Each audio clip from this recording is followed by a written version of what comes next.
have your programming skills right. When I say programming skills right, you don't have to be an expert Pythonist or expert Golang or expert in Ruby. You just have to know your basics right. And all of these basics are coming from your school and college. Everybody has learned a for loop. Everybody can think about logic. So if you can think and write a particular logic, when I say logic, I don't mean hacker rank problems or leak code problems. Those are like competitive programming. When you look at a problem and you can convert that into code, that's good enough.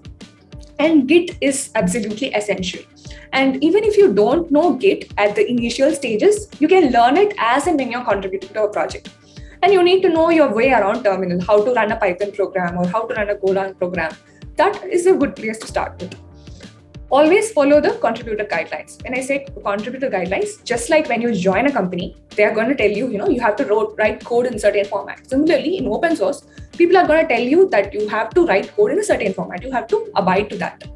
And it takes insane amount of patience and effort. I'm not gonna lie to you saying it's very easy and stuff like that. It's difficult, but it's totally worth it. In the recent era, all of this was 2 years back. So I went around and asked people what open source meant to them in the last 2 years. How has it helped them evolve? And open source has been like this uncovered territory especially for Indian developers, and it's slowly being distributed to us.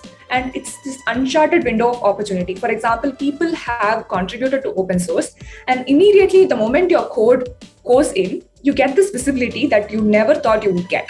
Your LinkedIn will be filled with job postings or consulting opportunities, stuff like that. And that also depends on the project, but it's totally worth it. This is from Sayantika. She contributes a lot to the Python community. Next is from Vilvadipan.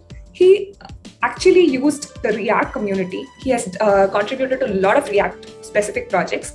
And he thinks that open source is a gym that is equivalent to the ones that athletes use. It's your training ground where you can explore what your strengths are, what your weaknesses are, and work on them. The third one is from UV Panda. This is not a quote per se. You have to go check out his open source journey altogether. He started as a GSOC member and then GSOC attendee. From there, he went and contributed to Genome project and Jupyter project, and then Binder, and followed by UC Berkeley. So he built his whole life around open source and making contribution to open source. So that is a career trajectory that's still possible.